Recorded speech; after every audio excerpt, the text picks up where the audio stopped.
I'm here in Montgomery, Alabama with Conte Freedman. How are you doing today? I'm doing well. Tell me about what you do. I'm an independent tour guide. I give the history from slavery all the way up to the civil rights movement and emancipation and freedom. But I give the history that's not readily told because I believe that people need to understand how far and how deep it went.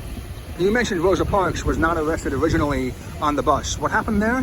Okay, Rosa Parks was actually, she was sent here to Montgomery to actually sit on the bus that day. But what happened before that? There was an organized movement that Martin Luther King had that brought her in. But what happened before that? Was there some sort of arrest as well? On December 2nd, when Rosa Parks was arrested on December 1st, December 2nd, Martin Luther King Jr. Met with a committee up at his church to see how they could use the bus boycott to push forward the civil rights movement. Because right then and there, it was time to make a change because so many people of different nationalities were being ostracized. And they believed that everybody deserved the same equal rights, so they had to push. Now, a lot of people said that it was all peaceful.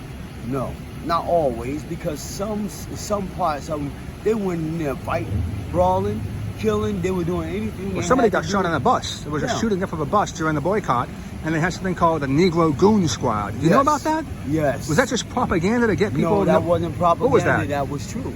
What was that? Really happened.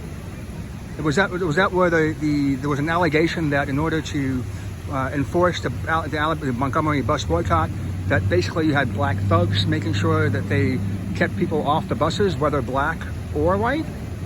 Was that what was going on? In all truth, and a lot of people don't know that, but yes. Okay. Some people were like, well, we're not going to go through it because we don't want to be gone. But then there were small groups. And if people tried to get on the bus, they were forced them to stay off of the bus in order for this thing to go through, the bus boycott to go through, so that they can get the right to ride anywhere on the bus without being ostracized. Now, that was happening behind Martin Luther King's back, right? So you had a sort of a Malcolm X element that was always part of the movement, but behind his back. Behind his back, because one of the people that he mentored, actually, he pushed forward by any means necessary also.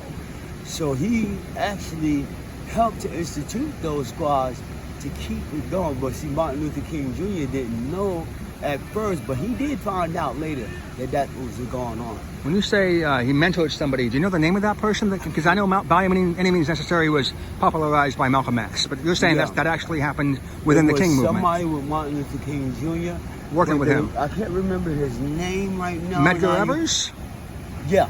Okay. Because he first had said, well, we're going to do this. Because you had the Black Panther movement that was also a militant that was trying to work with Martin Luther King before he was essentially officially splitting off, but maybe unofficially continuing to work. He was like, we're still going to fight, we're going to do this, and so whatever we have to do, and that's what by any means necessary came through.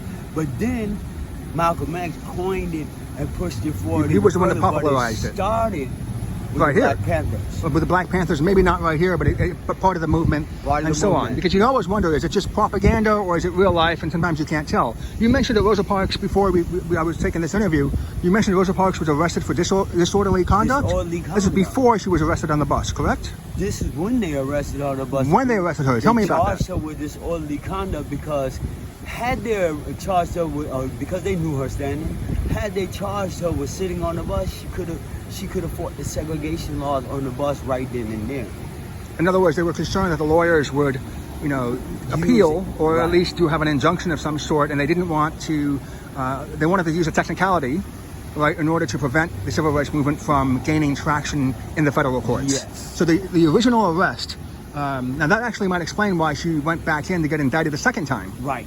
So the second time she went in to get indicted, was that was the one that led to the police. That was the court movement. Pushed it forward. So the first arrest was a disorderly conduct. Nothing really offshooted from that one. Suddenly the entire community went in and voluntarily got indicted along with Rosa Parks. That's for the second time. Other women who got arrested before Rosa Parks, the lawsuit went through before the one, and they didn't use Rosa Parks' name in that lawsuit because they knew what would have happened.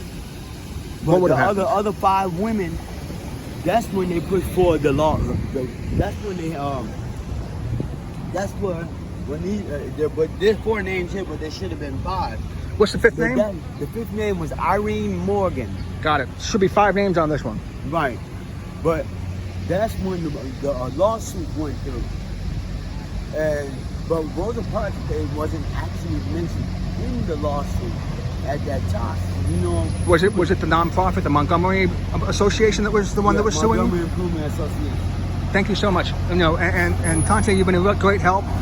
You're also a licensed, you're an officially licensed Montgomery tour guide. Is that right? Yes, I am. Walking Man Tour Guide. I'm officially licensed. And do you have a website? I have an email, Facebook, Instagram. What's your email? Tell me about all that. Walking Man Tour Guide, Montgomery, Alabama. Walking Man Tour Guide at gmail.com. But all of them, my Instagram, my email, my Facebook, and my Twitter, are all under that name, Walking Man Tour Guide. That's my business name.